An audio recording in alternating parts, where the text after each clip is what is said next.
estado inicial y un estado final, como la integral de P por dB entre el volumen 1 y el volumen 2. Y dijimos que esta manera de calcular el trabajo vale para cualquier trayecto entre el estado inicial y final, que sea un proceso isotérmico a temperatura constante, isobárico a presión constante, isocórico a volumen constante, adiabático o cualquier otra trayectoria que no sea las que acabo de mencionar. Un sistema para ir desde un estado inicial a uno final puede seguir infinitos caminos. Vimos un camino, por ejemplo, en un diagrama presión-volumen. ¿Sí? Parece que no está presentando la pantalla. Perdón, pensé que lo había hecho. Voy a revisar. No, sí estoy presentando, sí. No, Se ve, pero fue erróneo, ¿cierto? No, se está presentando. Ahí dice, si yo aprieto ahí, va a detener la presentación. A lo mejor usted pinchó y afichó otra persona en la pantalla. ¿Ahora lo ve? Sí, gracias. Ya, ok. Entonces, decía yo que estábamos revisando un proceso en el cual un sistema puede ir desde el estado inicial hasta el estado final, y para ir entre esos dos estados tiene infinitos caminos. Uno de los caminos que vimos fue una trayectoria isotérmica, ¿verdad? Que en el fondo una isoterma es una curva de este tipo donde la temperatura permanece constante, y la ecuación que representa esa curva es P por V igual constante. Ese era el proceso isotérmico, es decir, si el sistema se mueve a lo largo de este camino, la temperatura nunca cambia. Sin embargo, un sistema podría hacerlo, podría partir también en el estado inicial a una temperatura, por ejemplo, si esta temperatura fuera de 200 Kelvin, parte en 200 Kelvin y llega a 200 Kelvin, pero un camino en línea recta, ¿verdad? Y llega al estado final. En este caso, la temperatura inicial y final son iguales, pero en ningún caso la trayectoria es isotérmica. Vimos que la temperatura va cambiando continuamente, crece hasta llegar a un máximo. Ustedes tenían como trabajo determinar cuál era la temperatura máxima de un ejercicio que hicimos el día jueves, y una vez que alcance esa temperatura máxima, el sistema sigue bajando la temperatura hasta llegar a los mismos 200. Es decir, parte en 200, aumenta la temperatura hasta una máxima, y luego de la temperatura máxima disminuye y vuelve a 200. Entonces ustedes pueden apreciar aquí que hay dos trayectos distintos, uno isotérmico, en el cual la temperatura permanece constante, y otro completamente alejado de un proceso isotérmico. Todo lo contrario, la temperatura varía continuamente de menos a más y luego de más a menos. Y usted puede tener cualquier otro trayecto que parte en el estado inicial y llega al estado final, y de todas maneras cualquier trayecto se calcula siempre con esta ecuación. Es decir, esa ecuación nosotros tenemos que irla adaptando a cada una de las trayectorias que realiza un sistema. ¿De acuerdo? Bien, claramente vimos que para poder determinar el estado de un sistema era necesario conocer las variables termodinámicas, que son temperatura, presión, volumen y la masa, que en general permanece constante.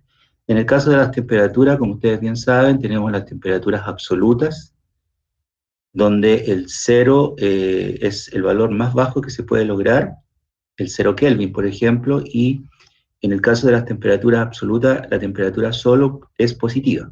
Sin embargo, existen otras escalas de temperatura, como es la escala centígrada, cuya referencia es el punto de fusión del agua, o de solidificación del agua, depende del sentido donde se mire la reacción, a una atmósfera de presión. Sabemos que el agua solidifica a 0 grados y a una atmósfera de presión. Entonces, cualquier temperatura que esté por sobre los 0 grados, cualquier temperatura positiva, va a ser una temperatura, por ejemplo, en la cual el agua va a estar líquida, a una atmósfera de presión. Y cualquier temperatura que esté por debajo del punto de fusión del agua va a ser una temperatura negativa. Por lo tanto, en una escala de temperatura podríamos tener una escala Kelvin, que es absoluta, acá tiene el 0, y también podríamos tener una escala relativa, que puede tener valores positivos o negativos, donde acá tenemos el 0 grados centígrados, que sería, como dije, una referencia, el punto de fusión del agua. Entonces, acá podemos tener temperaturas positivas y temperaturas negativas. En cambio, en la escala absoluta, solamente las temperaturas son positivas. Y también vimos en una clase precedente que la temperatura en Kelvin, por ejemplo, en escala absoluta, era la temperatura en escala centígrado más 273,15. Es una ecuación que nos permite transformar de escala centígrada a escala Kelvin o absoluta y viceversa. Otra de las variables de estado que ustedes también necesitan conocer para determinar el estado de un sistema es el de presión. Ya algo dijimos y ustedes saben también que es la presión. La presión la definimos como una fuerza que actuaba sobre un área unitaria y como tal, por lo tanto, si trabajan en el sistema internacional, la presión se expresará en newton, fuerza, partido por metro cuadrado, que sería el área. Los newtons por metro cuadrado es lo que nosotros llamamos pascales. Y también se puede expresar la presión en términos de una columna de fluido, por ejemplo, milímetros de mercurio. Si ustedes observan acá, estamos hablando de 750 milímetros de mercurio.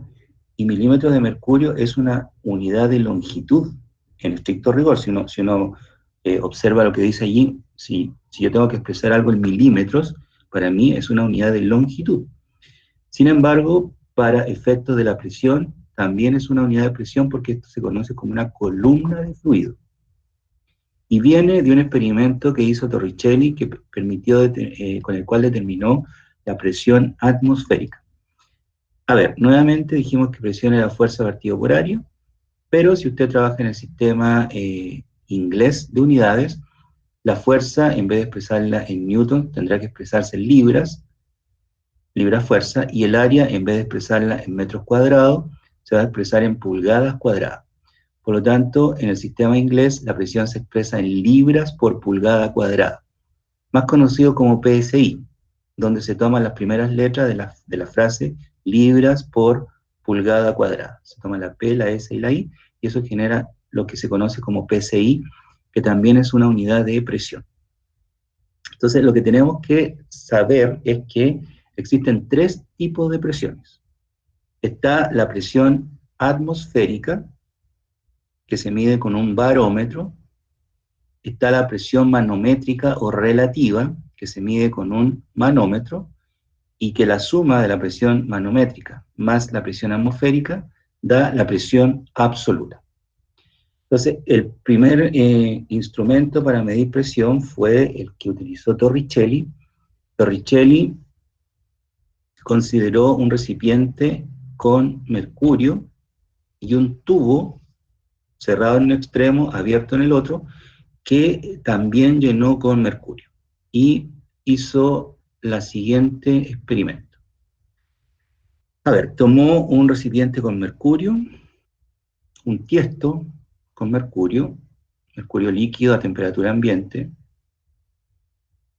y por otra parte llenó un tubo de vidrio delgado que estaba abierto aquí en la parte superior, similar a un tubo de ensayo, y cerrado en el extremo inferior. Esto. Y lo que hizo Torricelli fue llenar este tubo con mercurio, lo llenó con mercurio, todo esto sería mercurio, tapó la parte superior del tubo, y luego invirtió el tubo y lo metió acá adentro. Arriba entonces queda el extremo cerrado del tubo, y abajo la parte por donde se puede llenar el tubo. Y una vez que invirtió este tubo y lo metió dentro de este otro recipiente grande con mercurio, destapó aquí, sacó lo que mantenía ahí contenido el mercurio. Por ejemplo, si se pudiera tocar el mercurio sabemos que es tóxico, no se puede tocar con la piel, pero si supongamos que si se pudiera tocar el tubo, taparlo en la parte superior con el dedo, invertir el tubo, meterlo dentro del recipiente grande y sacar el dedo, lo que uno esperaría es que el mercurio que está acá adentro se vacíe.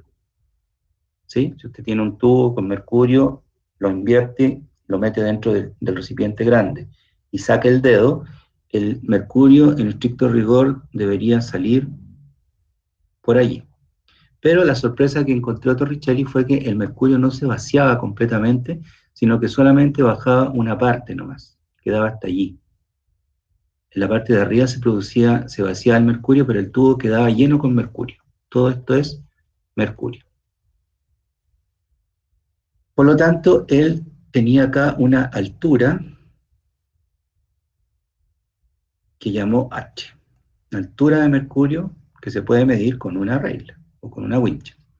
Entonces, ¿qué es lo que realmente estaba midiendo Torricelli? Estaba midiendo la presión del lugar donde hizo su experimento. Y además piensen ustedes que esto lo hizo en Italia, a lo largo de toda la costa italiana. Italia está prácticamente todo el país, salvo la parte norte, está rodeado de mar, por lo tanto hizo su experimento prácticamente siempre a nivel del mar, es decir, a una atmósfera de presión. Entonces él constató que a lo largo de todo su recorrido, él hacía el mismo experimento, llenaba el tubo con mercurio, lo tapaba, invertía el tubo, lo metía dentro del recipiente grande, sacaba el dedo y observaba que el mercurio no se vaciaba completamente, sino que quedaba a una altura H. Entonces, ¿qué estaba midiendo, como dije? La presión del lugar. ¿Por qué? Si ustedes están, por ejemplo, en una piscina, supongamos que esta es una piscina, y usted está nadando en la superficie de la piscina, ¿cómo es, por ejemplo, la presión en este punto? Pensemos en la superficie de la piscina, en ese punto, en este punto, en cualquiera de los puntos que están en la superficie de la piscina. ¿La presión es igual o es distinta? Igual. Es igual. Igual. Entonces, un primer principio de la estática de los fluidos es que todos los fluidos, todos los puntos de un fluido que se encuentran en un plano horizontal de un fluido en reposo tienen la misma presión. Y se cumple esa condición. Acá arriba la superficie de la piscina es un plano con un fluido que está en reposo. Por lo tanto, la presión en toda la superficie de la piscina es la misma. Pero si usted empieza a bajar y se mete en el fondo de la piscina, ¿cómo será la presión en el fondo, en cualquier punto en el fondo de la piscina?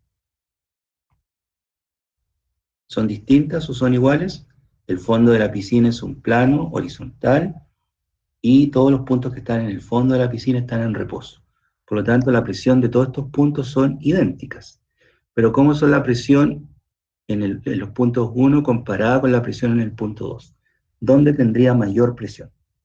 En el punto 2. En el punto 2, ¿cierto? Es decir, cuando usted está en la superficie, va a tener la presión atmosférica solamente que está actuando, que está ejerciendo presión arriba.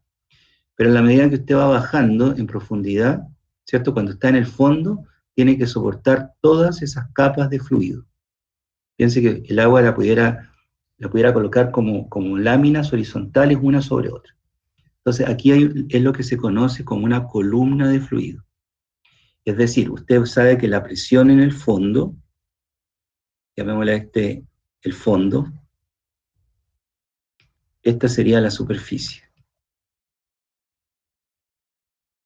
Entonces, podríamos decir que la presión en el fondo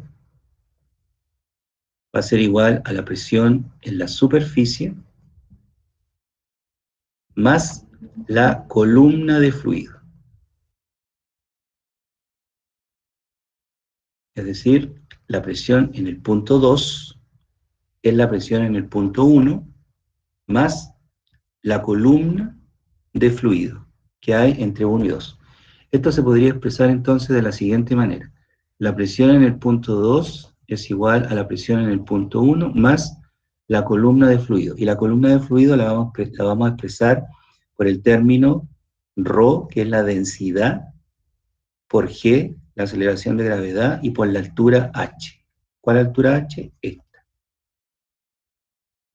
¿De acuerdo? Por lo tanto, esta sería la densidad del agua, g sería la gravitación en metros por segundo al cuadrado, por ejemplo, o en pies por segundo cuadrado, y h sería la altura. ¿De acuerdo? Por lo tanto, este delta P P2 menos P1, eso es ρ por G por H. Y por lo tanto, P2 menos P1 partido por ρ y por G, esto es lo que llamamos la columna de fluido. Como ustedes pueden apreciar, este H tiene unidades de longitud. ¿Por qué?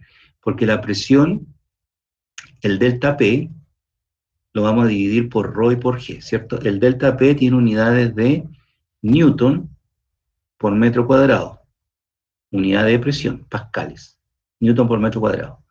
La densidad tiene unidades de kilogramos por metro cúbico, masa partido por volumen, y G tiene unidades de metros por segundo al cuadrado, 9.81 metros por segundo cuadrado. A su vez, los newton los podemos expresar como m por g, kilogramos, metros por segundo cuadrado. Esto es newton. Por lo tanto, si ustedes simplifican las unidades aquí, ¿qué resulta de este cociente? ¿Qué unidad quedaría? ¿Queda en metro? Queda en metros, ¿cierto? Si usted observa aquí, los kilogramos se van con los kilogramos, ¿verdad? Los metros por segundo cuadrado de ahí arriba se van con los metros por segundo cuadrado de acá abajo. Arriba tiene 1 partido por metro cuadrado y abajo tiene 1 partido por metro cúbico. Esos metros cuadrados se van con el cubo y este 1 partido por metro que está dividiendo pasa arriba multiplicando. Por lo tanto, la altura quedaría expresada en metros. Serían las unidades de la columna de fluido. En el fondo es una unidad de longitud, ¿verdad? Pero que para nosotros representa una presión, que representa la diferencia de presión que hay entre estos dos puntos. Por eso se conoce como una columna de fluido. ¿De acuerdo? Por lo tanto, si bien es cierto, nosotros podemos decir los metros los podemos transformar en milímetros. También es una unidad de longitud.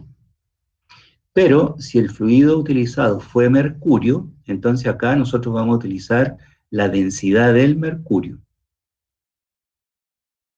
Lo que utilizó Torricelli fue mercurio, precisamente.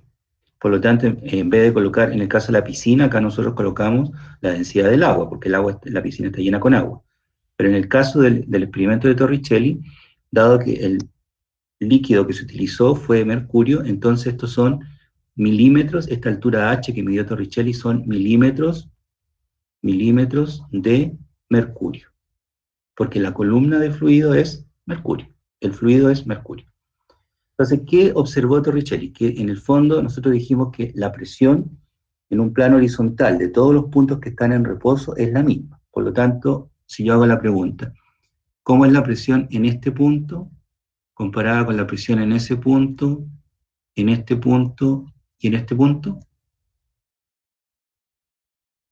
¿Cómo son iguales o distintas? ¿Igual o no? Iguales. E incluso es igual a la presión que está ahí adentro del tubo. Dentro de este tubo que Torricelli invirtió y que lo dejó metido dentro de este otro recipiente más grande. Por lo tanto, todos esos puntos tienen la misma presión. Están en un plano horizontal y están en reposo. Por lo tanto, todos tienen la misma presión. Entonces nosotros podríamos llamar el punto, la presión, llamémosla este punto 2. Entonces, todos estos puntos tienen la misma presión. Y llamémosle acá arriba punto 1. Entonces, ¿qué podemos decir? Lo mismo que acabamos de colocar recién. Dentro del tubo, dentro de ese capilar, ¿cómo es la presión en 2 comparado con la presión en 1? ¿Dónde hay mayor presión? ¿En 1 o en 2? Dentro del tubo. Pensemos en los siguientes puntos. Este punto y ese punto, dentro del tubo.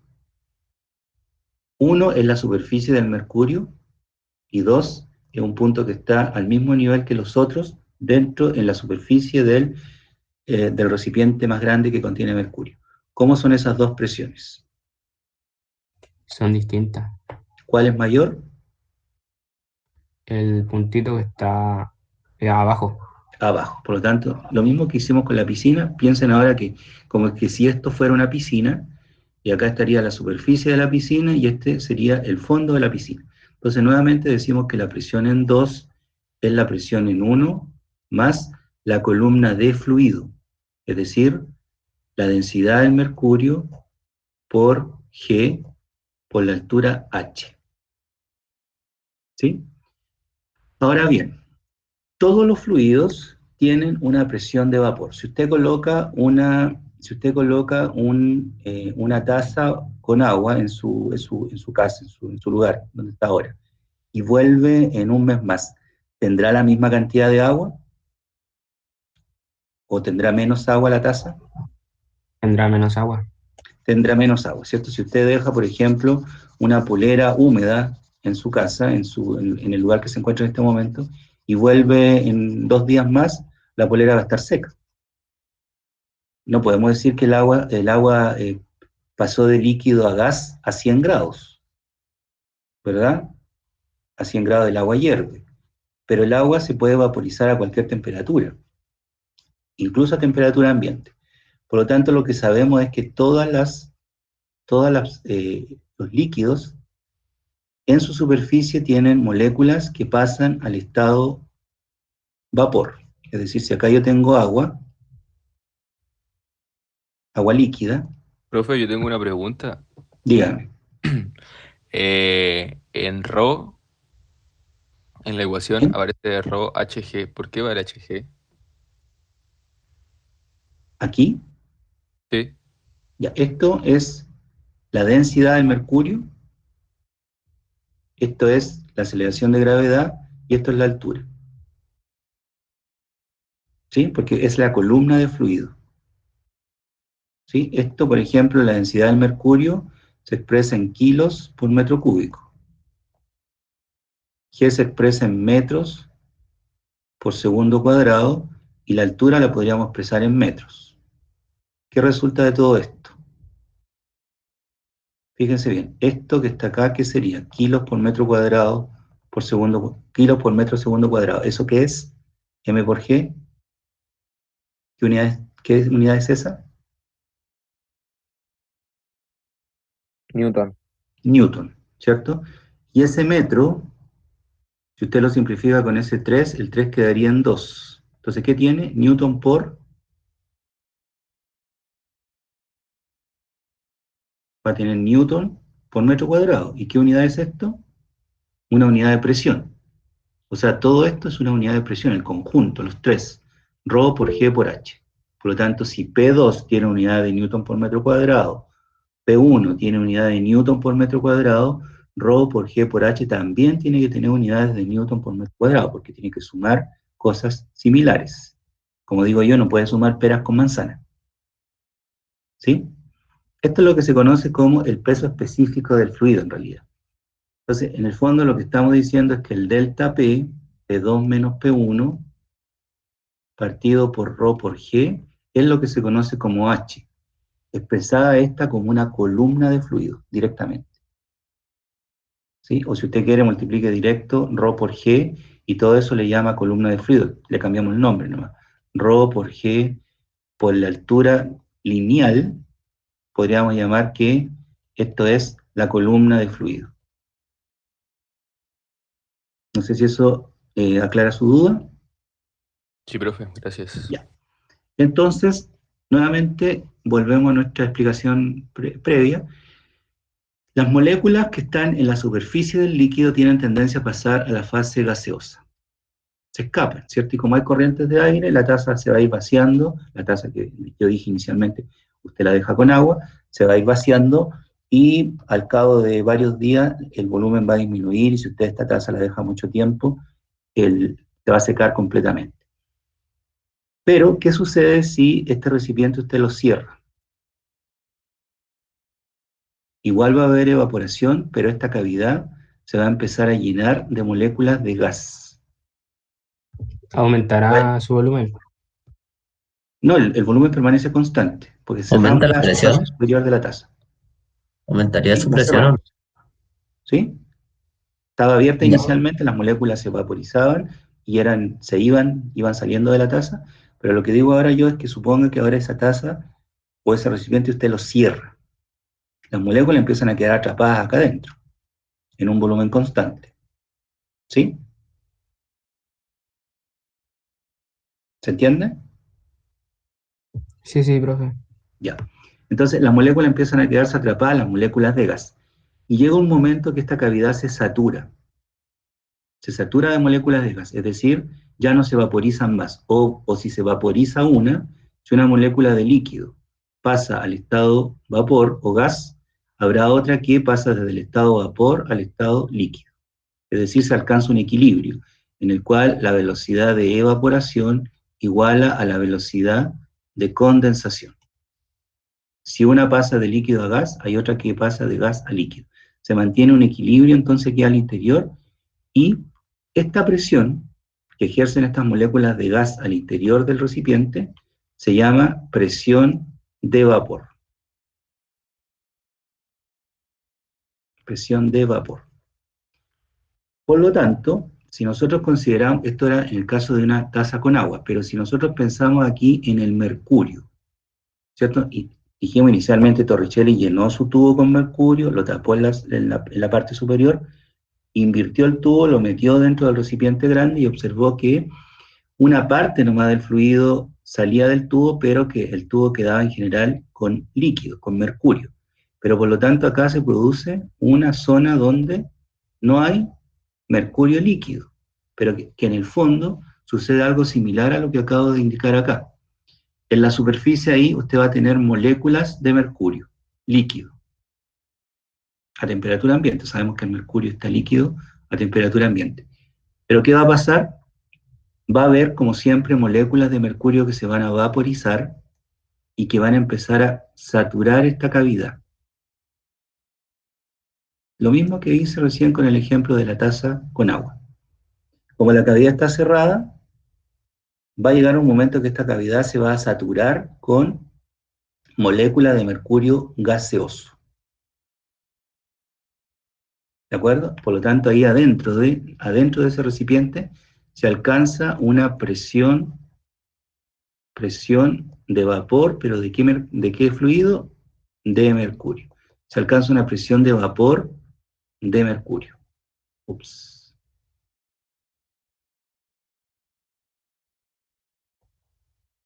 ¿De acuerdo? ¿Se entiende hasta allí? Sí. Sí. Yo no, a mí me quedó dudas con la presión de vapor. ¿Qué duda le quedó? ¿Qué parte no entendió? ¿En qué parte está que la velocidad de evaporación alcanzaba la de condensación? Cuando este sistema se satura de moléculas. Se Ok. vaporizan, se vaporizan, se vaporizan, y llega un momento que esto que está acá al interior se satura de moléculas. En ese momento se alcanza una presión de equilibrio. Y esa presión de Entonces, equilibrio es lo que nosotros llamamos presión de vapor, que corresponde a un momento en el cual la velocidad de evaporación y de condensación se igualan, porque acá en la superficie es como si hubiera una nube que se estuviera moviendo. Van a haber moléculas de líquido abajo y de gas arriba, pero aquí hay como una nube, hay moléculas de líquido que pasan al estado gaseoso y hay otras que están en el estado gaseoso y que se condensan y pasan al estado líquido. Cuando se alcanza la presión de vapor, estas velocidades son iguales. La velocidad de evaporación es idéntica a la velocidad de condensación. En ese momento se alcanza una presión, un punto de equilibrio, y se conoce como presión de vapor, y que se produce a una temperatura constante. Pero si usted modifica la temperatura, va a pasar lo mismo, pero se va a alcanzar otra presión de vapor a otra temperatura. La presión de vapor es función de la temperatura.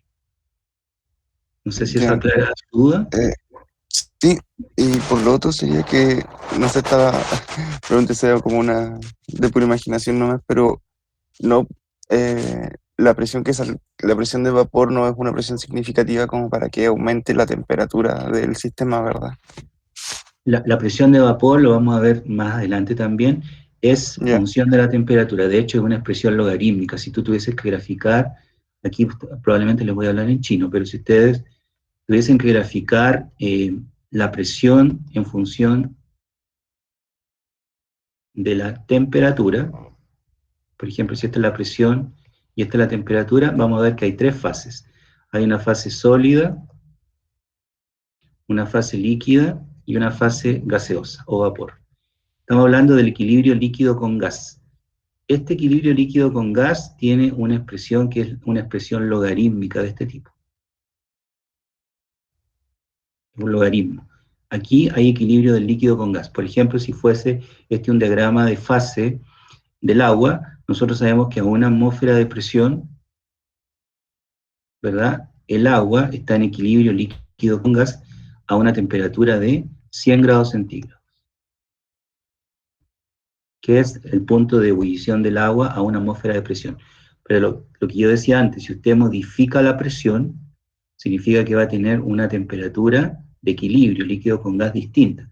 En este caso, si usted disminuye la presión, va a tener una presión líquido-gas menor que 100. Pero si usted tiene una presión mayor que 1, va a tener una temperatura de equilibrio líquido con gas mayor que 100. Pero eso lo vamos a ver más adelante. Lo que les puedo decir por ahora es que esta presión de vapor es una función de la temperatura. La presión de equilibrio líquido con gas, entonces será una función de la temperatura.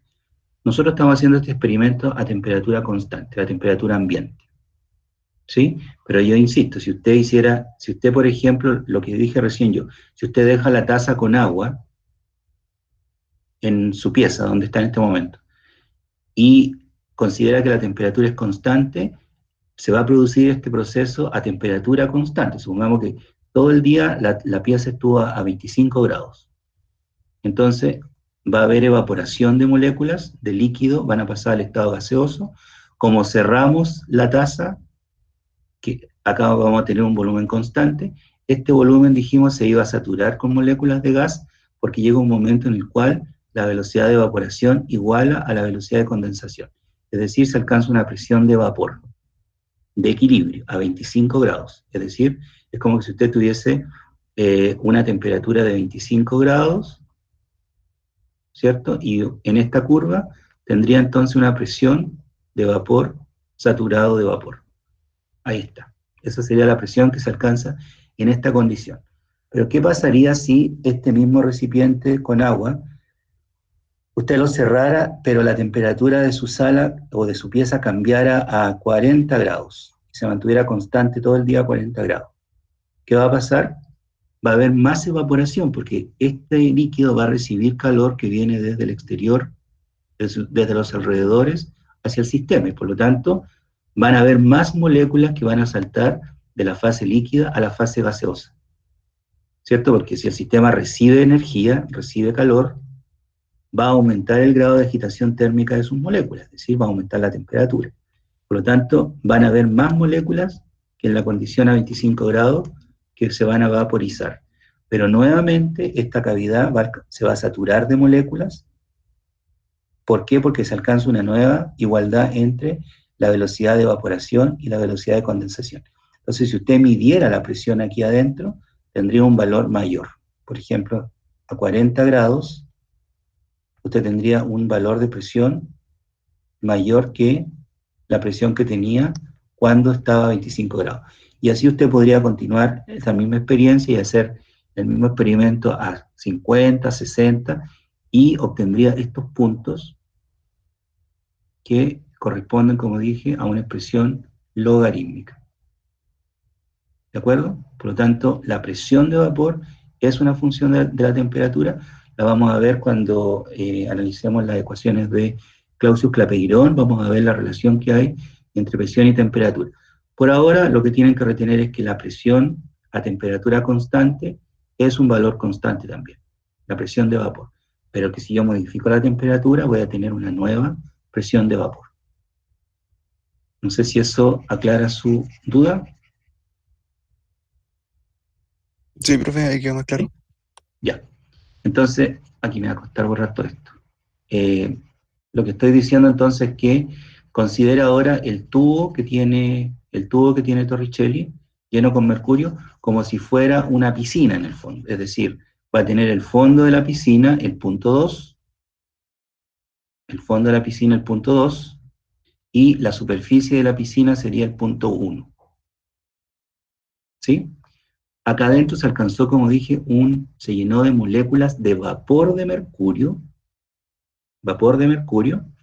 que tiene una presión de vapor y que es conocida, está tabulada. Se sabe cuánto es la presión de vapor del mercurio, porque esta gráfica que yo mostré recién, esta gráfica de presión versus temperatura, y que era una curva logarítmica, estos mismos puntos, de la expresión logarítmica, se encuentran tabulados. Usted puede tener una tabla en la cual va a tener la presión y la temperatura. Es decir, los mismos datos que tiene acá gráficamente, los puede tener en una columna con números. En una columna va a tener las presiones, y en la otra columna la temperatura que corresponde a esa presión. Es decir, gráficamente o mediante una tabla. Ese valor, por lo tanto, es conocido. Esa presión de vapor a la temperatura que se realizó el experimento es conocida ahí arriba. Entonces, nuevamente, hay que recordarse que el gas también es un fluido, así como el líquido, como el mercurio líquido es un fluido, el gas también es un fluido, y sabemos que los gases ocupan todo el volumen del recipiente que los contiene, y la presión prácticamente es la misma en todos los puntos. Por lo tanto, si usted tiene todos esos puntitos verdes que yo dibujé en la parte superior del tubo, ¿qué presión tiene? Es la misma, la presión de vapor. Todos estos puntos que están acá abajo, ¿qué presión tienen? Por ejemplo, si yo digo la presión en este punto, comparada con la presión en este punto, ¿cómo es? Si es un gas, un vapor, que ocupa todo el volumen del recipiente que lo contiene. ¿Cómo es la presión en todos estos puntos? Es la misma. Es la misma, ¿cierto? Por lo tanto, la presión en cualquier parte de esa cavidad es la misma presión que tengo en ese punto. Es la presión 1. La presión que yo tengo acá como presión 1 es la presión de vapor de mercurio. Por lo tanto, vamos a decir que la presión en 2 va a ser igual a la presión en 1 más esta columna de fluido H, ¿cierto? Que es ρ por G por la altura lineal. Pero esta presión 1 es lo que nosotros llamamos presión de vapor. ¿Vapor qué vapor? Vapor de mercurio. Y se constató que esta presión, a las condiciones que se realizó el experimento, es muy baja comparada con la... Por ejemplo, si ustedes comparan 14,7, por ejemplo, PSI, por dar un número, y ustedes lo comparan con 0,0000, no sé, 23 PSI. ¿Son comparables estos dos valores? ¿O uno de estos dos se podría despreciar? ¿Es 0,000 algo comparado con 14,7 significativo? No. Este valor es tan pequeñito que lo podríamos eliminar, ¿sí? Comparado con un número grande, 14,7, por ejemplo. Por lo tanto, esa presión de vapor que indicó fue medida y es un valor muy pequeño. Por lo tanto, esta presión se puede despreciar. ¿Por qué? Porque es muy pequeña. Esta podríamos decir que es cercana a cero, la presión de vapor de mercurio acá arriba. Es muy pequeñita. Por lo tanto, lo que estoy midiendo en realidad es la presión en 2, que corresponde a la altura, a la columna de fluido H. Pero resulta que la presión en 2 es la misma presión que tengo en este punto rojo. Este era el punto 2. Por lo tanto, la presión en 2 es la presión en la superficie del mercurio que está en el tiesto grande. Cualquier punto que se encuentre en la superficie del tiesto grande que contiene mercurio tiene la misma presión que la presión en este punto que lo marqué con rojo. Están viendo mi cursor, ¿verdad? Sí, profe. Ya. Por lo tanto, lo que estoy midiendo con esta columna es la presión en el punto rojo, que es la misma presión en la superficie del mercurio. ¿Y qué presión tengo en la superficie del mercurio que está en todo el recipiente? Es la presión atmosférica. Es como si usted estuviese en una piscina. ¿Qué presión siente cuando usted está en la superficie del agua? La presión atmosférica, ¿cierto? La superficie del agua está rodeada por la atmósfera. Por lo tanto, lo que usted está sintiendo cuando está nadando en la superficie del agua, la presión que se está ejerciendo sobre usted es la presión atmosférica. Lo mismo sucede en este experimento de Torricelli. La presión que midió en realidad Torricelli, esta presión 2, que la puede medir o igualar a la columna de mercurio, columna H de mercurio, es la presión atmosférica. Por eso este experimento, este recipiente con mercurio se conoce como barómetro. El barómetro es un instrumento muy simple que permite medir la presión atmosférica. ¿De acuerdo? Ahí está el experimento de Torricelli. Como ustedes pueden ver, a 68 Fahrenheit, que podríamos considerar una temperatura ambiente promedio, es tan pequeña como 0,00023 psi. Sin embargo, la presión atmosférica vale 14,7 psi. Ustedes recuerden que pueden transformar los distintos tipos de presiones en las distintas unidades. Por ejemplo, vamos a decir lo siguiente. A ver, voy a borrar acá porque tengo muchas cosas. A ver, la presión atmosférica que midió Torricelli a nivel del mar fue de 760 milímetros. Es decir, Torricelli repitió ese experimento. Como dije, el mismo experimento lo repitió a lo largo de toda la costa italiana, es decir, siempre a nivel del mar, y siempre constató que ves que soltaba el dedo, sacaba el dedo y esperaba que el mercurio se vaciara en el tubo, no se vaciaba, sino que quedaba una columna de mercurio. Y esta columna la midió y siempre marcó 76 centímetros o 760 milímetros. Y como el fluido que usó era mercurio, entonces es una presión expresada en milímetros de mercurio. Repito, como columna de fluido, no como longitud. 760 milímetros de mercurio. Esto corresponde entonces a una presión de una atmósfera. Y esto también equivale a 101.325 newton por metro cuadrado, más conocido esto como pascales, o su equivalente, 101,325, lo voy a escribir acá, 101,325 kilopascales, sabiendo que un kilopascal equivale a 1000 pascales, y esto también equivale a 14,7 libras fuerza por pulgada cuadrada, que es lo mismo que decir PSI.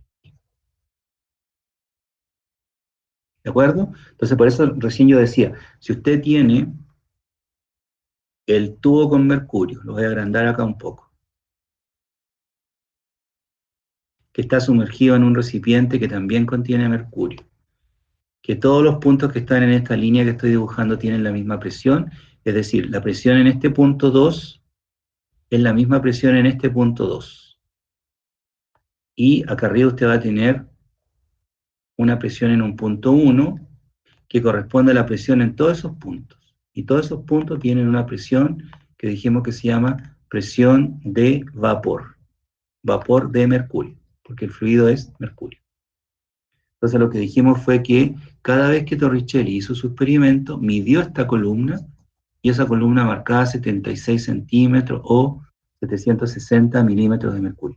Por eso dijimos que la presión en el fondo de la piscina, la presión en 2, es la presión en la superficie de la piscina, la presión en 1, más la columna H de fluido, porque ahí hay una columna de fluido que ejerce presión desde la superficie hasta el fondo. Y lo que acabamos de decir es que si la presión en 2 vale 14,7 psi, que es la presión atmosférica, esto será 0,000023 psi, que es la presión de vapor. En todos esos puntos son la misma presión que en 1, más la columna H. Entonces, en este caso, si ustedes observan, 14,7 psi, este 0,00023 prácticamente se hace despreciable, y por lo tanto los 14,7 psi equivalen a la presión en el punto 2, dentro o fuera del tubo, y la presión en 2 es la presión que ejerce la atmósfera sobre la superficie del mercurio del tiesto que rodea al tubo. Y por lo tanto lo que está midiendo con esa columna es la presión atmosférica, la presión del lugar. Eso es lo que se conoce como un medidor de presión atmosférica, más conocido como un barómetro. El barómetro de mercurio, por aquí, no sé si lo tengo acá, pero hay un monito con... no lo saqué. con una foto del dibujo original de Torricelli. Pero esa es la explicación entonces por qué la columna que estamos midiendo es una columna de mercurio y representa a la presión atmosférica. El punto B que está allí es la misma presión en todos esos puntos, incluido el que está dentro del tubo. Esa presión allí es idéntica a esta presión. Y la presión acá abajo, en B, es la presión en A, que es la presión de vapor, más la columna de mercurio. Eso es lo que se llama presión atmosférica. Con un barómetro se mide la presión atmosférica. Y con un manómetro se mide la presión relativa o manométrica. Hay dos tipos de manómetros. Está el manómetro de tubo en U y está el manómetro de Bourdon. ¿En qué consiste, por ejemplo, el manómetro de tubo en U? Si usted tiene, suponga que tiene un recipiente, suponga que usted tiene una tubería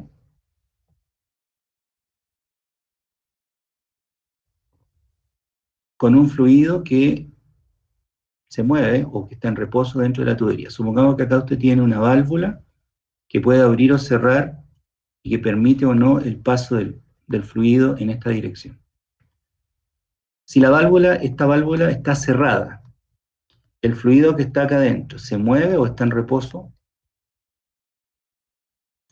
¿Está en reposo? Está en reposo. Si nosotros consideramos, por ejemplo, el eje de la tubería, ¿cómo sería la presión en todos esos puntos? Si el fluido está en reposo. Igual. Vamos a decir que la presión de todos los puntos que están en un plano horizontal de un fluido en reposo es la misma. Por lo tanto, yo podría decir que la presión en el punto 1 es igual a la presión en el punto 2. ¿Por qué? Porque el fluido está en reposo. Es la misma presión en todos los puntos. Pero ¿qué pasaría si yo abro la válvula y el fluido se mueve aquí dentro de la tubería? El fluido se está moviendo. ¿Cómo sería la presión en 1 comparada con la presión en 2? ¿Son iguales? Los fluidos están en el mismo plano horizontal, los puntos están en el mismo plano horizontal, pero tienen la condición de estarse moviendo. Por lo tanto, ¿la presión en 1 es igual a la presión en 2 o es distinta? Es distinta. Es distinta. ¿Quién tiene mayor presión? ¿En el punto 1 o en el punto 2? El punto 1. ¿Y por qué la presión en el punto 2 entonces es menor que la presión en el punto 1? ¿Qué pasó? La presión la podríamos relacionar con energía. ¿Qué le pasa a la energía cuando el fluido viaja desde el punto 1 al punto 2? Decía que el punto 1 porque supuse que a lo largo del trayecto el líquido en movimiento perdía un poco de energía. Pierde energía y la pierde por roce, eso es correcto. Por lo tanto, si el fluido llega al punto 1 con un cierto nivel de energía, en la medida que va avanzando, ¿cierto? Aquí en la parte superior hay roce entre las paredes de la tubería y el líquido que se está moviendo. Ahí hay roce. Hay roce ahí y hay roce acá abajo. Por lo tanto, cuando llega al punto 2, ¿llega con mayor o con menor presión? Menor. Con menor. Por lo tanto, aquí vamos a tener un delta P, que sería la presión 1 menos la presión 2. Hay una diferencia de presión. Entonces, esa diferencia de presión, nosotros la podríamos medir con un manómetro de tubo diferencial en U, que es muy fácil de construir. ¿Qué pasaría si usted toma inventemos un manómetro diferencial en U? ¿Qué pasa si usted toma una manguera de plástico flexible, le da la forma de una U,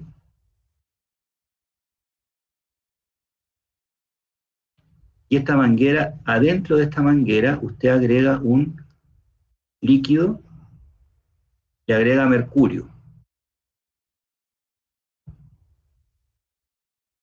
Disculpen el ruido de fondo, pero está pasando el camión de la basura. Eso es mercurio. ¿Qué pasaría si yo nuevamente cierro mi válvula aquí? ¿Cómo sería ahora la presión en 1 y en 2? Igual. Y cierro la válvula. La presión en 1 y en 2, ¿cómo son? Igual. Iguales. Ahora, ¿qué pasaría si yo aquí perforo la tubería allí, perforo la tubería acá y meto acá mi manguera de plástico transparente para que pueda ver dónde está el mercurio. ¿Dónde quedaría el mercurio? El mercurio quedaría aquí. Estos puntos están al mismo nivel. ¿Ya? La válvula está cerrada. Este es mi mercurio. La válvula está cerrada. La presión en el punto 1 y la presión en el punto 2 son idénticas. Por lo tanto, el mercurio está al mismo nivel. Pregunta, si yo abro la válvula y hago pasar, no sé, un caudal de 10 litros por minuto, ¿cómo va a ser la presión en 1 comparada con la presión en 2? Mayor. Ya, por lo tanto, ¿qué le va a pasar al mercurio? ¿Va a quedar tal cual o se va a mover? Se va a mover. Va a Se va a quedar. mover. Por lo tanto, ¿dónde tengo mayor presión? En 1. Aquí va a haber presión, por lo tanto, este mercurio va a bajar aquí una cierta cantidad, va a llegar hasta aquí, y dado que el mercurio es incompresible, el volumen de mercurio se tiene que mantener. Por lo tanto, si aquí bajó, al otro lado, ¿qué le pasa? Sube la misma cantidad que bajó al otro lado. Si aquí bajó 2 centímetros, acá tiene que subir 2 centímetros. Y el mercurio quedaría de esta manera. Por lo tanto, aquí se establece un delta H, que vamos a llamar lectura manométrica. ¿Se entiende la idea? ¿Sí o no? Sí. Ya. Sí, profesor. ¿Qué pasa Profe, si ¿el yo... delta H? ¿No se usaba eso en entropía y entalpía? ¿Una que ver? No. La entalpía la vamos a definir más, aún no la hemos visto, con la letra H mayúscula. Eso es entalpía. Ah, ya, profe. Gracias. Lo único que estoy diciendo acá, un H de altura. La altura H, un delta H. Una diferencia de altura. Pregunta, si yo repitiera este mismo experimento, pero colocara un caudal de 20 litros por minuto, ¿qué le pasaría al mercurio? ¿Subiría o bajaría? Sería mayor la diferencia. Sería mayor la diferencia, ¿cierto? El mercurio probablemente va a bajar hasta aquí y el otro va a subir hasta allá. Pero voy a establecer un nuevo delta H. Por lo tanto, ¿de qué va a depender este delta H? De la De la presión. diferencia de presión De la diferencia de presión. ¿Y la diferencia de presión de qué va a depender? del caudal. Del caudal. Entonces, a mayor caudal, mayor diferencia de presión. Entonces, lo que me está haciendo este aparatito, que se llama un manómetro de tubo en U. Este manómetro de tubo en U, lo único que me está indicando es la diferencia de presión que hay entre el punto 1 y el punto 2. La diferencia de presión. ¿Sí? Pero no me dice cuánto vale la presión en el punto 1, ni cuánto vale la presión en el punto 2.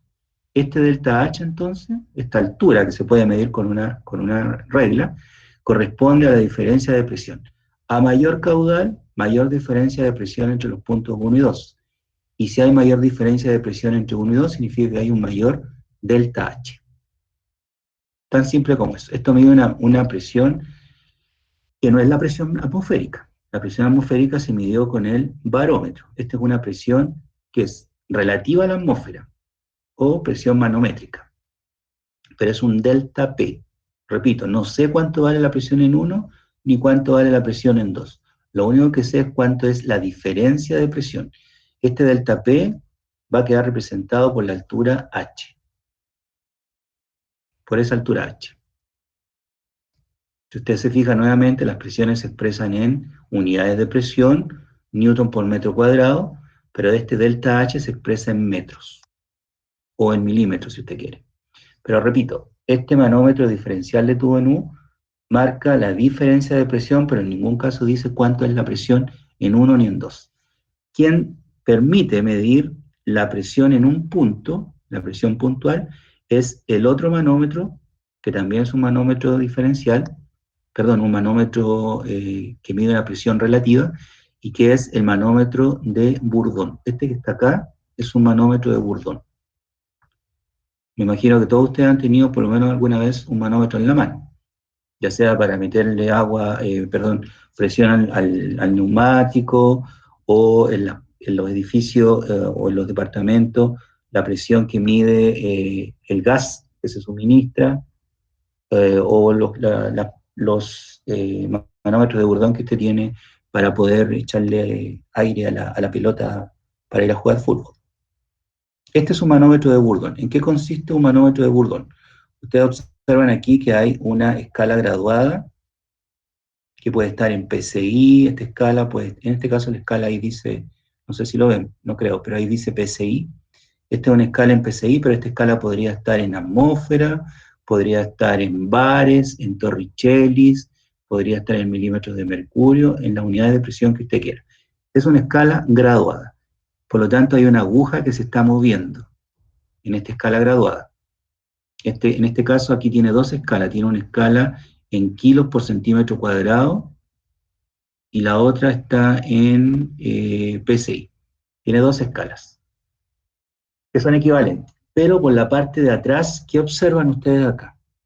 Miren, ahí hay un tubo, y aquí hay un tubo de cobre que es relativamente flexible, que tiene la forma de un signo de interrogación. Y aquí hay un mecanismo, que es un mecanismo con resortes. Se trata de lo siguiente. A ver, todos ustedes han visto en un cumpleaños, cuando tiene una especie de pito. A ver, en un cumpleaños, cuando usted tiene un pito de papel, un cilindro largo de papel enroscado, y un pito en la punta. Si usted tiene, todo el mundo ha ido a un cumpleaños y ha visto este tipo de pitos.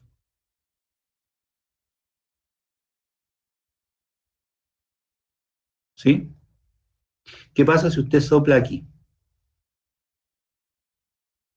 Se ¿Qué le estira. pasa a ese tubito que está enrollado? Se estira.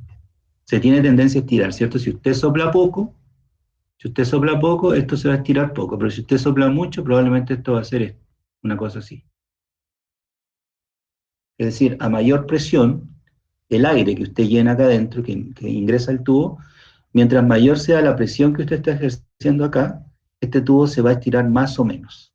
En el caso del manómetro de Bourdon sucede lo mismo. Yo dije, en la parte de atrás había un tubo de cobre flexible que tiene la forma de un signo de interrogación.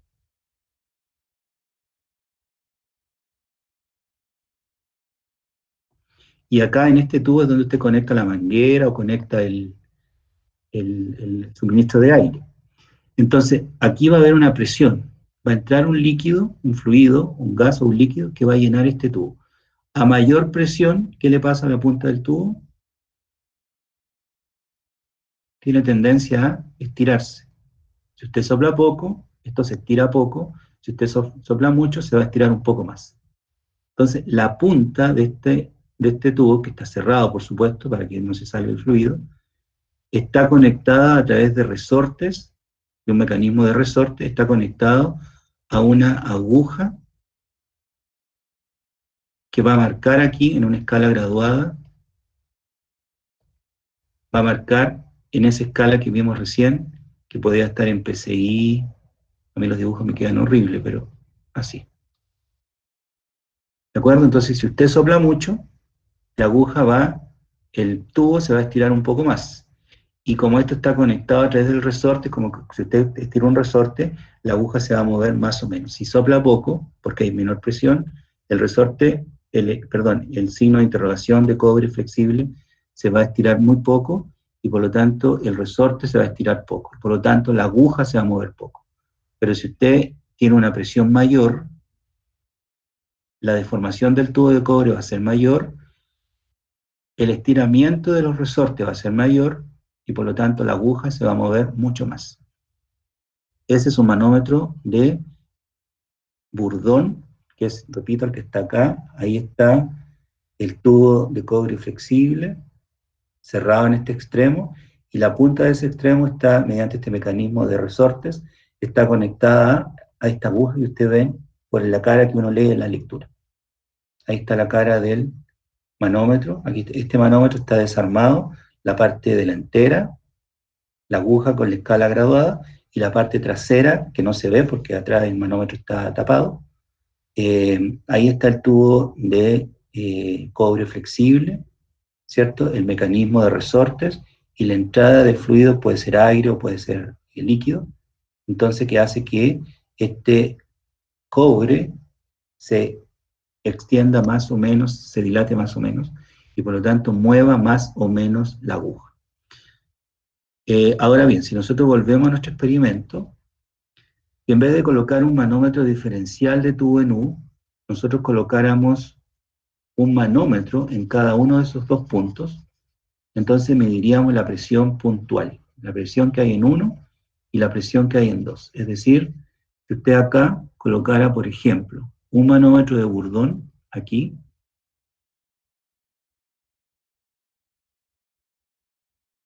marcaría una presión que vamos a llamar P1, puntual. La presión en el punto 1 es la que marca el manómetro de Bourdon. Pero si usted colocara acá otro manómetro de Bourdon, marcaría una presión menor que P1. Esta sería la presión 2. Entonces, el manómetro de Bourdon tiene la gracia que mide la presión en el punto. La presión en 1 se mide con este manómetro, y la presión en 2 se mide con este manómetro. Entonces, por ejemplo, si el manómetro 1 marcara una presión de, no sé, voy a inventar un dato, 3 atmósferas, la presión 2 tendría que marcar, por ejemplo, 1,8 atmósferas. Y esa diferencia de presión, que es de 3 menos 1,8, esto da 1,2 atmósferas, sería el equivalente a esta altura. Este delta H tendría que equivaler a 1,2 atmósferas. Entonces, el manómetro diferencial me va a decir que la diferencia de presión entre 1 y 2 es de 1,2 atmósferas. ¿Cuánto se diferencia la presión entre 1 y 2? Por eso se llama manómetro diferencial, de tubo en U.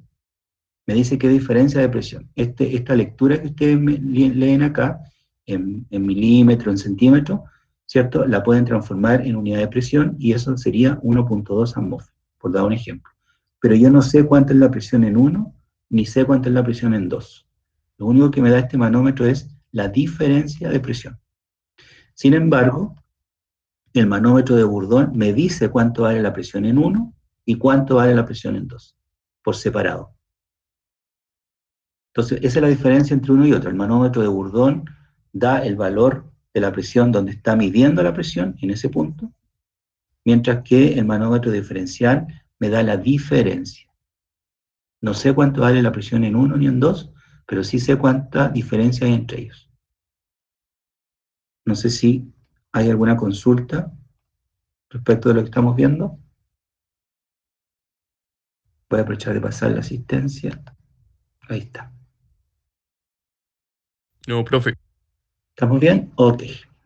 Entonces, lo que hay que retener, o lo que ustedes tienen que retener, esto lo van a ver de nuevo, probablemente conmigo, el próximo semestre en mecánica de fluidos. Pero lo que ustedes tienen que retener por ahora en este curso es el concepto de presión absoluta, manométrica y relativa. Entonces, repito, la presión absoluta es la suma de las dos. La presión manométrica más la presión, ¿dónde era? Más la presión atmosférica. Esto que está acá. Eso. Repito, la presión atmosférica se mide con el barómetro.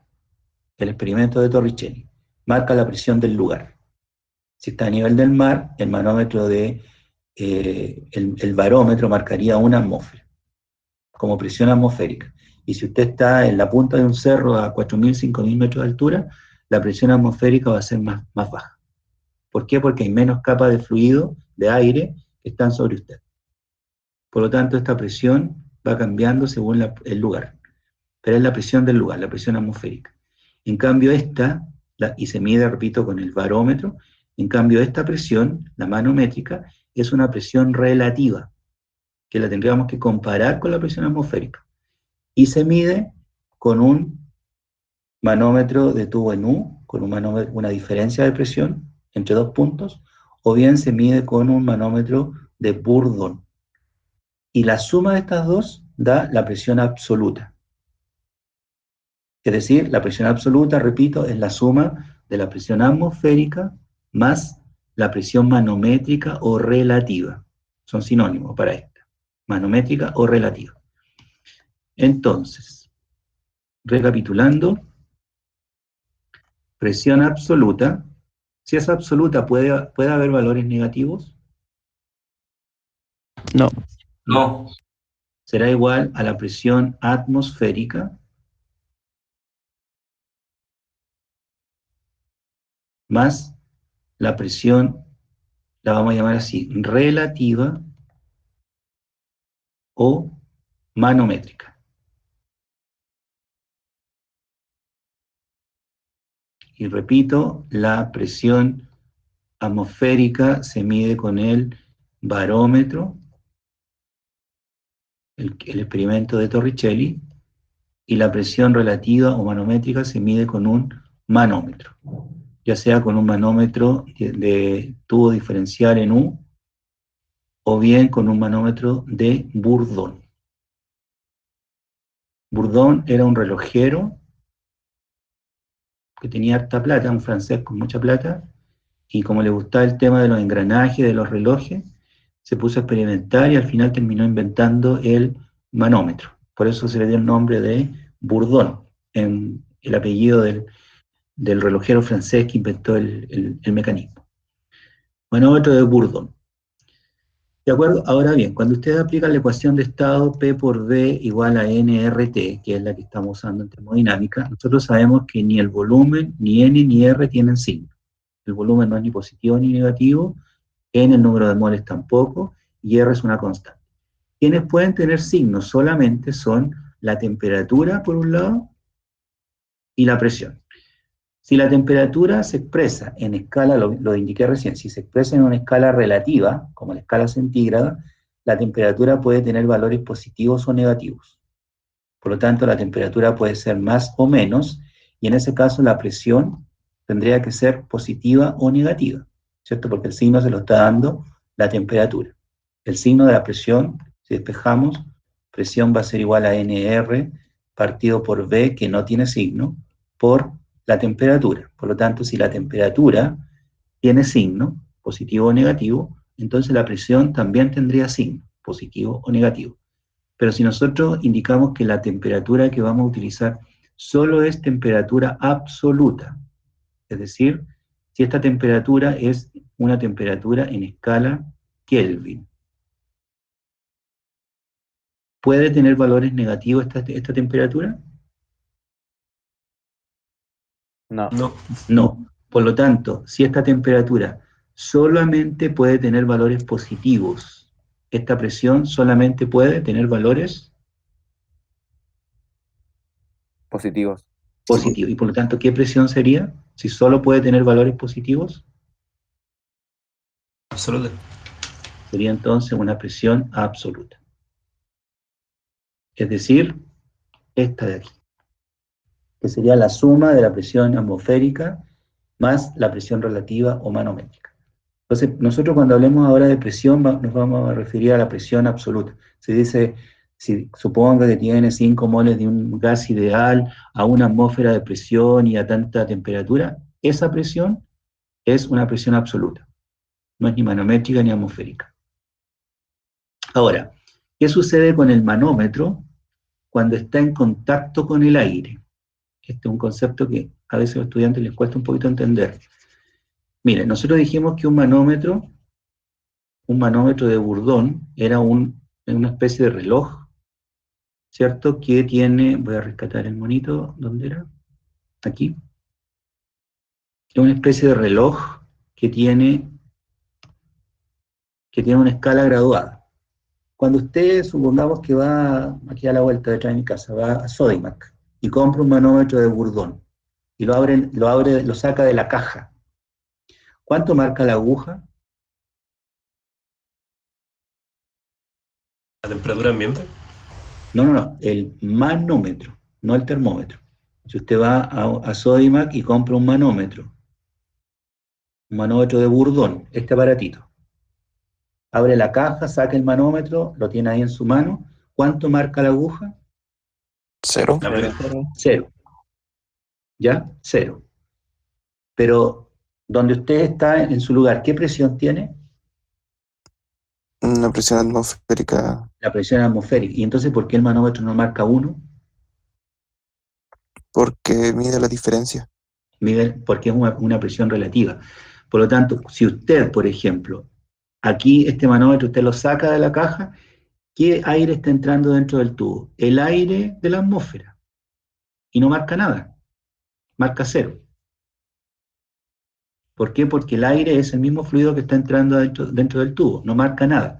Sin embargo, si usted, por ejemplo, este manómetro lo conecta a la manguera del jardín, ¿va a marcar 0 acá? ¿O no? No, porque lleva un caudal. Va a haber agua que va a entrar a este tubo de cobre en función del caudal de agua que tenga. Este tubo de cobre se va a estirar un poco y va a quedar estirado, ¿cierto? Porque la presión no va a cambiar.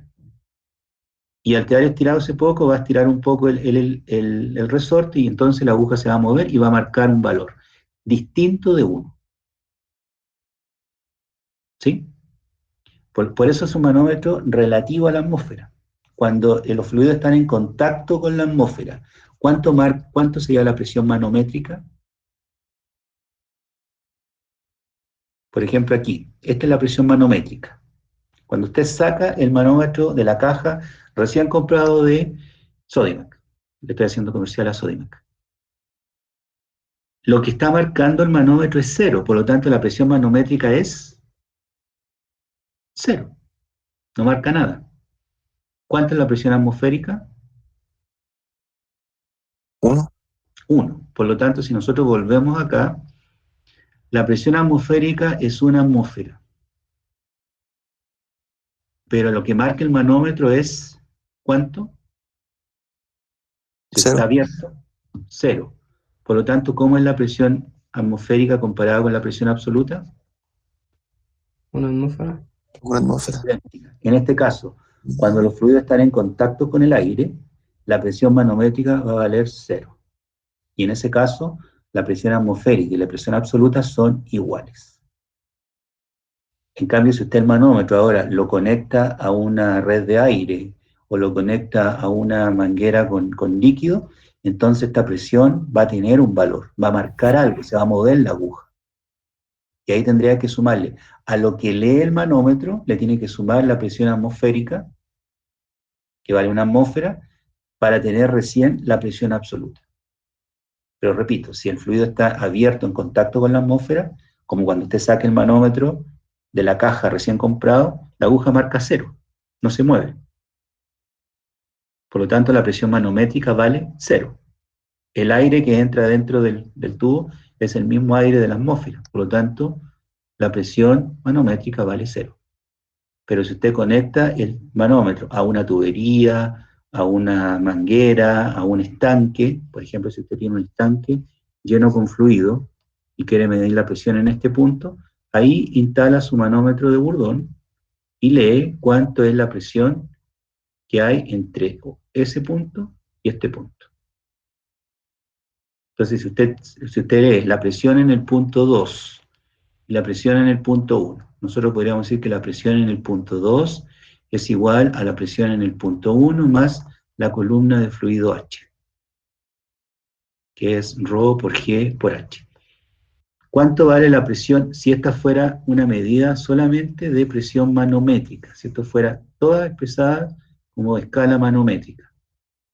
¿Cuánto valdría la presión manométrica en el punto 1? Aquí. Si el punto 1 está en contacto con el aire. 0. ¿Una atmósfera? Pregunta de nuevo. ¿El punto 1 está en contacto con el aire? Sí. Sí. Sí. Si está en contacto con el aire, ¿cuánto vale la presión manométrica en el punto 1? 1. Esa es la presión atmosférica. ¿Cuánto vale la presión manométrica? 0. 0. 0. Esta presión sería 0. Pero ¿cuánto vale esta presión en escala atmosférica? 1. 1. La presión en ese punto vale 1. Por lo tanto, la presión manométrica en el punto 1 vale 0, mientras que la presión atmosférica vale 1 atmósfera.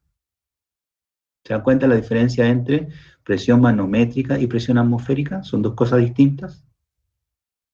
La presión manométrica, repito, la medimos con un manómetro de Bourdon, que marca 0 cuando los fluidos están en contacto con el aire, con la atmósfera, y marca un valor distinto cuando los fluidos están en contacto con un fluido, cuando el manómetro está cuando el fluido está en contacto con un fluido distinto de la atmósfera.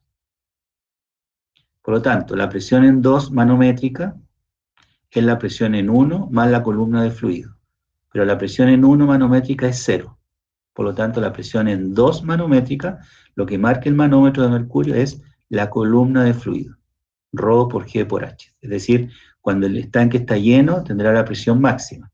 En la medida que el agua va bajando la altura, ¿qué le va pasando a la presión manométrica en el punto 2? Va disminuyendo, porque la altura va bajando. O si usted al revés estuviera llenando el estanque, la altura va creciendo. Pero como la presión 1 siempre va a ser 0, la superficie, la presión manométrica en 1 va a ser 0 atmósfera manométrica. Va a ser 1 atmósfera como presión atmosférica, pero va a ser 0 presión manométrica. No sé si el concepto queda claro, me gustaría escuchar sus opiniones, ¿se entiende, no se entiende? ¿Alguna duda, alguna consulta? Yo no ¿Cuál es la entendí. diferencia entre presión absoluta y manométrica? Dígame, don Ismael, usted, Ismael Eh, Torres.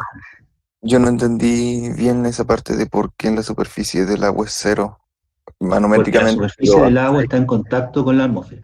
Es como, por ejemplo, si tú tienes una piscina, a ver, insisto con las piscinas, yo no tengo piscina, entre paréntesis.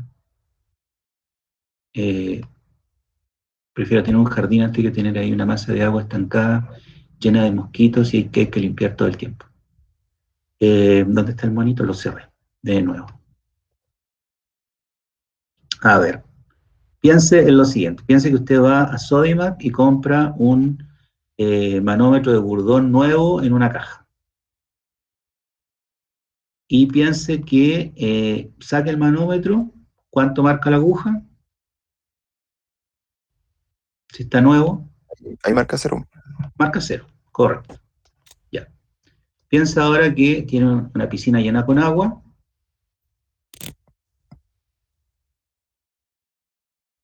Piense que tiene la piscina llena con agua.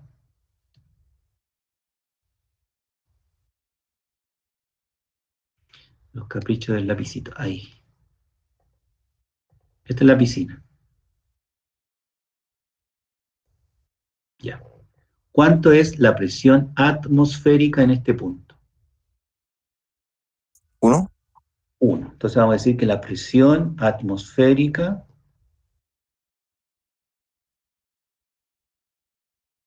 vale 1 atmósfera. Pero si usted saca su manómetro de Bourdon de la caja de Sodimac y lo coloca aquí acostado en la superficie del agua, no sé si se podrá hacer un buen dibujo. Ahí está su manómetro. ¿Cuánto marca la aguja? Si está justo en la superficie, todavía no está tocando el agua, está entrando ahí adentro aire en el fondo. 0. ¿El manómetro cuánto marcaría? 0 marca. 0. Por lo tanto, vamos a decir que en ese mismo punto 1, la presión 1 atmosférica es una atmósfera, mientras que la presión 1 manométrica, ¿cuánto es? 0. 0. Ahí está la diferencia. 0 atmósfera. ¿Por qué? Porque aquí el fluido no está en contacto con el aire. Dije que cuando los fluidos están en contacto con el aire, la presión manométrica siempre va a valer 0. Pero ¿qué pasa si yo ahora quiero la presión en este punto? ¿Qué tendría que hacer? Colocar un manómetro aquí. ¿Y ahí cuánto me va a marcar el manómetro? ¿Me va a marcar 0 o distinto de 0? Ahí va a ser otro número. ahí va a ser un número. Si aquí tenía el 0, ahora la aguja me va a marcar cuánto vale la presión en el punto 2. Esa sería la presión en el punto 2. Es la presión manométrica. Pero ¿cuánto vale la presión atmosférica? 1. Sigue siendo 1. ¿Te das cuenta? La presión atmosférica es la misma siempre. El aire que rodea la piscina siempre va a estar a una presión atmosférica de 1 atmósfera. En cambio, la presión manométrica va a ir cambiando, ¿cierto? En el punto 1, la presión atmosférica y manométrica son distintas. En el punto 2, la presión atmosférica y manométrica también son distintas. Pero en el punto 1, la presión manométrica vale 0 porque la aguja no se mueve porque aún no ingresa agua adentro. Lo que está ahí adentro es aire, el mismo aire que rodea la superficie de la piscina. Es decir, está a la presión atmosférica. Por lo tanto, la aguja no se mueve. Pero si usted se sumerge, entonces va a tener una presión manométrica distinta de 0. En la medida que se sumerge más, mientras más alta es esta altura, más grande, mayor va a ser la presión manométrica. Pero de todas maneras, usted puede decir que la presión absoluta es la suma de la presión atmosférica más la presión manométrica. Solamente que cuando el fluido está en contacto con el aire, este vale 0. Esa es toda la diferencia. Por lo tanto, presión absoluta y presión manométrica coinciden. Pero desde que el fluido está en contacto, deja de estar en contacto con la atmósfera, entonces va a marcar una presión manométrica, y la suma entonces de estas dos le da la presión absoluta, que es el valor que se va a utilizar cuando utiliza la escala de gases ideales. ¿Profe? Bien, dígame. ¿En qué caso la presión atmosférica sería distinta de una? Cuando usted sube en altura. Si usted, por ejemplo, está a nivel del mar, la presión atmosférica vale 1. La del lugar, la presión del lugar, del aire que rodea.